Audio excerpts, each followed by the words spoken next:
ତାଙ୍କୁ ପୋଲିସ ନେଇକିରି ଯାଉଛି, ସିଏ କାନ୍ଦି କଟିକିରି କହୁଛନ୍ତି ଯେ ମୋତେ ଏମିତି ଫସେଇ ଦିଆଯାଇଛି, ଏ ଅଭିଯୋଗର କିଛି ସତ୍ୟତା ନାହିଁ, ତାଙ୍କୁ ହିଁ କେବଳ ଦେଖାଉଛି। ଯାହାଙ୍କ ଅଭିଯୋଗ ଭିତ୍ତିରେ ପୋଲିସ ଏ କାର୍ଯ୍ୟାନୁଷ୍ଠାନ କରିଛି ତାଙ୍କୁ କାହିଁ ଟେଲିଭିଜନ ଚ୍ୟାନେଲ ତ ଦେଖାଉନାହାନ୍ତି, ଖବରକାଗଜ ବାଲା କିଛି ଲେଖୁନାହାନ୍ତି। ଭଦ୍ର ମହିଳାଙ୍କର କନ୍ଧମାଳ ରାଜନୀତି ସହିତ ସମ୍ପୃକ୍ତି ଅଛି। କନ୍ଧମାଳ ରାଜନୀତି ସହିତ ଆଙ୍କର କ'ଣ ସମ୍ପୃକ୍ତି ଅଛି? ଇଏ ଗୋଟେ ବିଚିତ୍ର କଥା। ରାଜନୈତିକ ଦଳର ଆହୁରି 2 ଜଣ କି 3 ଜଣ ବିଧାୟକ, ଏମାନଙ୍କ ସହିତ এই ହଂସିତାଙ୍କର ସମ୍ପର୍କ ଅଛି। এই ସମ୍ପର୍କ ଜରିଆରେ ଅନେକ ଟଙ୍କା ମଧ୍ୟ ଲେଣଦେଣ ହେଇଛି। ନମସ୍କାର, ମୁଁ ଡକ୍ଟର ରାଜାରାମ ଶତପଥୀ। ପାୱାର କରିଡରକୁ ଆପଣମାନଙ୍କୁ ସ୍ୱାଗତ। ଆମେ ଏଇ ଅଳ୍ପ କିଛି ଦିନ ତଳେ ହଂସିତା ଅଭିଲିପ୍ସା এই ମହିଳାଙ୍କ ବାବଦରେ ଆଲୋଚନା କରିଥିଲେ, ଏବଂ ଆମେ ଯେ ଆଲୋଚନା କରିଥିଲେ ତା ନୁହେଁ, ଓଡ଼ିଶାର ବହୁ ସମ୍ବାଦପତ୍ର, ଟେଲିଭିଜନ ଚ୍ୟାନେଲ ଆଉ ଯେଉଁଠି ଯାହା ହଉ ଆଲୋଚନା ହେଉଛି, ସେଥିରେ ଏଇ ମହିଳାଙ୍କ ବାବଦରେ ଅନେକ ଚର୍ଚ୍ଚା ହେଉଛି ବୋଲିକିରି ସମସ୍ତେ ଜାଣିଛନ୍ତି। ଏଟା କିଛି ନୂଆ କଥା ନୁହେଁ। ଆମେ ମଧ୍ୟ ସେଇ ପରିପ୍ରେକ୍ଷୀରେ ଆମେ ମଧ୍ୟ ଏଠି ଆଲୋଚନା କରୁଥିଲେ। ଇତିମଧ୍ୟରେ ଯାହା ମିଡ଼ିଆରେ ପ୍ରକାଶିତ ହୋଇଛି, ତାଙ୍କର ପ୍ରାୟ 110 କୋଟି ଟଙ୍କାରୁ ଉର୍ଦ୍ଧ୍ୱ ସମ୍ପତ୍ତି ପୋଲିସ ୟା ଭିତରେ ବିଭିନ୍ନ ଜାଗାରେ ରେଡ୍ କରି ଜବତ କରିଛି। ପୋଲିସ ସବୁ ଯେଉଁ ଜାଗା এই ମହିଳାଙ୍କର ସମ୍ପୃକ୍ତି ଥିବା ସଂସ୍ଥା ଏବଂ ତାଙ୍କର ସହିତ ସମ୍ପର୍କରେ ଥିବା ଅନେକ ବ୍ୟକ୍ତିବିଶେଷଙ୍କର ଯାହା ଯାହା ସମ୍ପୃକ୍ତି ଥିବ ତାକୁ ହିଁ କେନ୍ଦ୍ର କରି ପୋଲିସ କେବଳ ଓଡ଼ିଶାରେ ନୁହେଁ, ଓଡ଼ିଶା, ଝାଡ଼ଖଣ୍ଡ, ଛତିଶଗଡ଼, ଏମିତି ଓଡ଼ିଶା ବାହାରେ ଅନେକ ଜାଗାରେ ପୋଲିସ ମଧ୍ୟ ରେଡ୍ କରିଛି ଏବଂ 110 କୋଟି ଟଙ୍କାର ଉର୍ଦ୍ଧ୍ୱ ସମ୍ପତ୍ତି ବାହାରିଛି। ସେଥିରୁ କୁହାଯାଉଛି ଯେ ତାଙ୍କର କେବଳ 56 କୋଟି ଟଙ୍କାର ସମ୍ପତ୍ତି ଏବଂ ବାକି ସବୁ ଅନେକ ବିଲ୍ଡରଙ୍କ ପାଖରେ ମଧ୍ୟ ତାଙ୍କର ସମ୍ପତ୍ତି ରହିଛି, ଅର୍ଥାତ୍ ଇଏ ଟଙ୍କା ସେଠି ଇନଭେଷ୍ଟ କରିଛନ୍ତି। ଏବଂ ଖାଲି ସେତିକି ନୁହେଁ, ତାଙ୍କ ପାଖରୁ ପ୍ରାୟ 7ଟି ଦାମିକିଆ କାର୍ ମଧ୍ୟ ଜବତ କରାଯାଇଛି। ଗୋଟେ କାର୍ ଦାମ 4.5 କୋଟି, 3.5 କୋଟି, ଏତେ ଦାମିକିଆ କାର୍ ସବୁ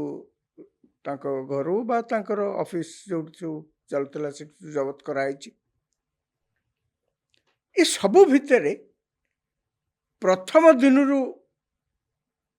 ଆପଣମାନେ ସମସ୍ତଙ୍କ ମନରେ ମଧ୍ୟ ଏଇ ସନ୍ଦେହ ଆସୁଥିବ, ମୋ ମନରେ ବି ସେଇ ସନ୍ଦେହ ଆସିଛି। ଏ ହଂସିତା ଅଭିଲିପ୍ସାଙ୍କ ଘର ଉପରେ ବା ତାଙ୍କ ଉପରେ ପୋଲିସ ଯାଞ୍ଚ କଲା କ'ଣ ପାଇଁ? କିଏ ପୋଲିସରେ ଯାଇକିରି ଅଭିଯୋଗ କରିଥିଲେ ଏବଂ କ'ଣ ଅଭିଯୋଗ କରିଥିଲେ ଏବଂ ତାଙ୍କ ଅଭିଯୋଗର ସତ୍ୟାସତ୍ୟ, ଯେଉଁଟା କହନ୍ତି ପ୍ରାଇମା ଫାସି ଏଭିଡେନ୍ସ, ପୋଲିସ ପାଖରେ କ'ଣ ମିଳିଲା, ଯାହାକୁ କେନ୍ଦ୍ର କରି ପୋଲିସ ନିଶ୍ଚୟ କିଛି କାର୍ଯ୍ୟାନୁଷ୍ଠାନ କରିବା ପୂର୍ବରୁ ନିୟମ ଅନୁଯାୟୀ ପୋଲିସ ନିଶ୍ଚୟ ଆଗେ FIR କରିଥିବେ। ଯେଉଁ FIR ତାଙ୍କ ପାଖରେ ଅଭିଯୋଗ ପତ୍ର ଦାଖଲ ହେଇଥିବ ତାକୁ ହିଁ ବେସ୍ କରି ପୋଲିସ ନିଶ୍ଚୟ ବିଭିନ୍ନ ଦଫାରେ ମୋକଦ୍ଦମା ରୁଜୁ କରିଥିବେ ଏବଂ ତାପରେ ଯାଇ ପୋଲିସ କାର୍ଯ୍ୟାନୁଷ୍ଠାନ, ଅର୍ଥାତ୍ ରେଡ୍ ହେଉ ବା ତାଙ୍କୁ ଡାକିକିରି ପଚାରିବା ହେଉ କି ତାଙ୍କ ଘରକୁ ଯାଇକିରି ପଚାରିବା ହେଉ, ଇତ୍ୟାଦି ଇତ୍ୟାଦି, ପୋଲିସ ତାପରେ ହିଁ ଯାହା କିଛି କରିବ, ଯେ ପର୍ଯ୍ୟନ୍ତ FIR ନ ଦିଆହେଇଛି। ମୂଳରୁ ଏ ବିଷୟରେ ଆପଣ ଲକ୍ଷ୍ୟ କରିଥିବେ ମିଡ଼ିଆରେ ସେ ବିଷୟରେ କିଛି ଖବର ବାହାରୁନି। ଅର୍ଥାତ୍ ଅନେକ ସମୟରେ ଆପଣ ଲକ୍ଷ୍ୟ କରିଥିବେ ଯେକୌଣସି ଘଟଣା ହେଲା, ଗୋଟେ ବଡ଼ ଘଟଣା ହେଲା, ଯାହାକୁ ସବୁ ଲୋକମାନଙ୍କର ଦୃଷ୍ଟି ସିଆଡ଼େ ନିକ୍ଷେପ ହେବା ବା ଆଲୋଚନାର ପରିସର ଭିତରକୁ ଆସିଲା, ସେ କ୍ରାଇମ୍ ହେଉ କି ଅନ୍ୟ ଯେକୌଣସି ପ୍ରକାର ଘଟଣା ହେଉ, ଆପଣ ଲକ୍ଷ୍ୟ କରିଥିବେ ମିଡ଼ିଆରେ ସବୁବେଳେ ପୁରା ଏକଦମ ଯେତେ ଯାହା ପ୍ରକାର କ୍ଲାରିଟି ଅଣାଯାଇପାରେ, କିଏ ଅଭିଯୋଗ କରିଛି, କ'ଣ ଅଭିଯୋଗ କରିଛି, କେଉଁଠି କେମିତି, କ'ଣ ତାଙ୍କ ସହିତ ସମ୍ପର୍କ ଥିଲା, କ'ଣ ଠକିଲା, ବର୍ତ୍ତମାନ ସୁଦ୍ଧା ଏଇ ଭଦ୍ରମହିଳାଙ୍କ ବାବଦରେ କ'ଣ କୁହାଯାଇଛି ଯେ ସିଏ ବଡ଼ ବଡ଼ ଅନୁଷ୍ଠାନ, କର୍ପୋରେଟ୍ ହାଉସ୍, ତାଙ୍କୁ ସବୁ ଠକିଛନ୍ତି। କ'ଣ ଠକିଛନ୍ତି ନା ତାଙ୍କୁ ସ୍ୱର୍ଗର ଚାନ୍ଦ ଦେଖେଇକିରି ସବୁ ଠକିଛନ୍ତି ପଇସା। କାହାକୁ କାମ କରି ଠିକା ଦିଆ କରେଇଦେବେ, ସେଥିପାଇଁ ପଇସା ନେଇକିରି ଠକିଛନ୍ତି। आउ कहार फाइल कौटी जदि कौन पड़ी ठकचन एमती नाना प्रकार ठकी नारे बर्तमान ठकामीर अभियोग अभियोग किए कर कौन सी mainstream newspaper television channel ए विषय किसी कहूना केवल काँ भाँ कौटी छिटका खबर जहाँ बाहरी मीडिया रे आपण मैंने देखि जे पटिया अंचल गोटे कौन से एक बड़ शिक्षा अनुष्ठान यही शब्द लिखाई सी कड़े एफआईआर देते सहित किसी संपर्क थिला ये भद्रमहिला सहित किसी संपर्क थिला अल्टीमेटली सी ठकी जहाँ फल से ठकामीटा एत अति बड़ हो क्या गोटे 5-10 टଙ୍କା कि 100 ଟଙ୍କା कि लक्ष टଙ୍କା को ठकीदे तो सी आ बड़ अनुष्ठान तो जीवेनि पुलिस स्टेशन पाक गोटा मोटा अंकर निश्चय टंका ठकी एमती गोटे किसी ठकामी से पड़ी से अनुष्ठान ताले एफआईआर देते कि से कथा तो कौट बाहर आहरी कौन खबर बाहर मीडिया रे जे इन्फोसिटी पुलिस स्टेशन ने एफआईआर हो इन्फोसिटी पुलिस स्टेशन ने एफआईआर हो पटिया अंचल गोटे घरोई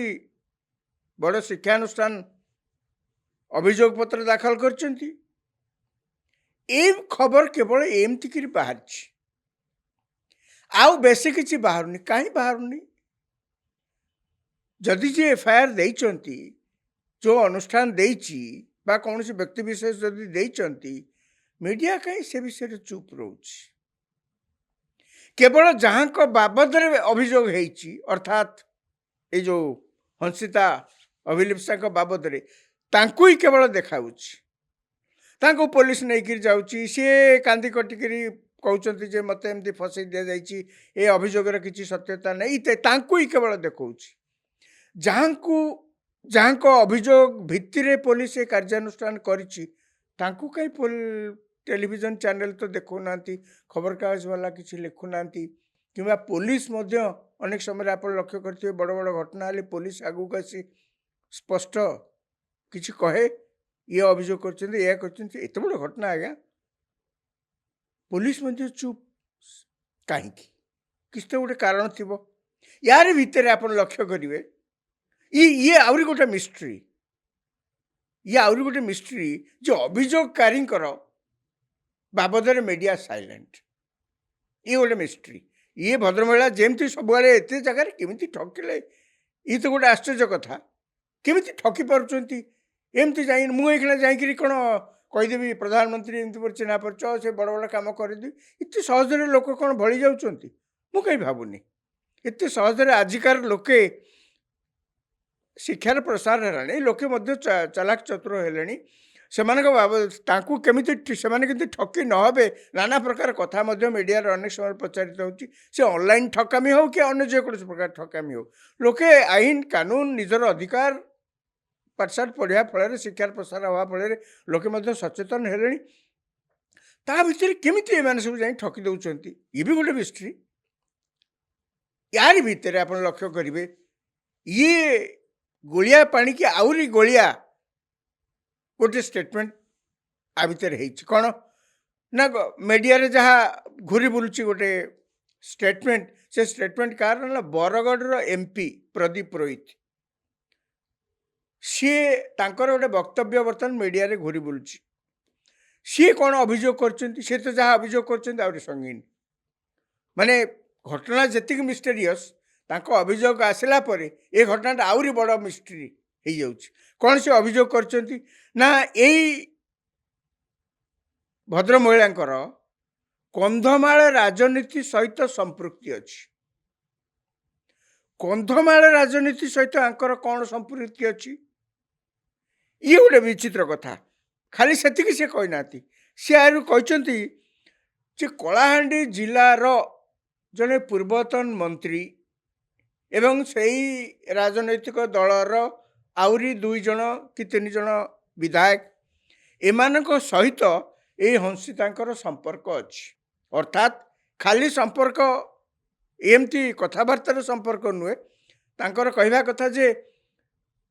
ए संपर्क जरिया रे अनेक टंका मध्य लेन देन होइछि अनेक कोटी कोटी टंकार सरकारी ठिका मध्य निर्दिष्ट लोक दिखाई जार मिडिल मैन होती middle woman rather middle man तो नुहति मिडिल वोमन होती हंसिता एवं से लगी प्रदीप पुरोहित ना जो सोशल मीडिया रे घूरी बुलची से कहते जे कला कंधमाल जिलार ये सब संपृक्ति अच्छा सब एवं कलाहांडी जिलार यही नेता मैंने सब अच्छा कंधमाल जिला सहित संपृक्ति अच्छी एवं कलाहांडी जिलार नेता जरिया किसी टीका काम बा अन्य किसी फायदा सरकार से हासिल कर ये तमाम मिस्ट्री की आपण भावतु पटिया अंचल इन्फोसिटी पुलिस स्टेशन रे अभियोग कंधमाल कलाहांडी जिलार नेता पूर्वतन मंत्री शह शह बा कोटी कोटी टंकार ठिका काम तांको जरिया रे हासिल करवा ये तमाम जिनस हाँ खाली से नुहे वर्तमान पुणी मीडिया जी अनेक कथा को एक्सपोज करे अनेक असमाहित प्रश्नर समाधान करे अनेक कथा को लोक लोचन को आने सी पाखापाखि चुप रहा ये सब घटनाटा को गोटे अधिक रु अधिक गोलिया पानी आ भितर करूनी कि निश्चय अधिक रु अधिक गोलिया पानी आ भितर जोटा को आमे समस्ते जिते पूरा घटना को एपर्यंत आपण जदि पर्यालोचना करेंगे आपण को लगे मीडिया जो बिंदु को सब जोड़वा कथा मीडिया रो यही प्रकार आचरण चुप रहा फल पुलिस किसी न कहवा फल किए एफआईआर देती से कथा पब्लिकली न आसवा फल कौ कारण एफआईआर दिखाई से कथा पब्लिक न आसवा फल यही जो बिंदु गुड़ाक थिला ये जोड़ी हवा परिवर्ते ये बढ़ी बढ़ी चली ये बढ़ी बढ़ी चली यार भितर खबर आसुची कौन जनवरी 13 तारिख दिन हंसिता बेल शुणाणी हम कोर्ट रे कहीं पुलिस गिरफ करी कोर्ट रे प्रोड्यूस करथिला जहाँ खबर प्रसारित होता एवं तापरे पुलिस निज हेफाजत को आनी जहाँ पचरा करने कथा कर सारा पुणी से जुडिशियल कस्टडी की पुणी फेरे दि जाइए तांकर बेल एप्लिकेशन शुणाणी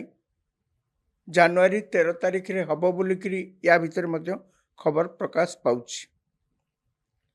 बर्तमान समस्तंकर नजर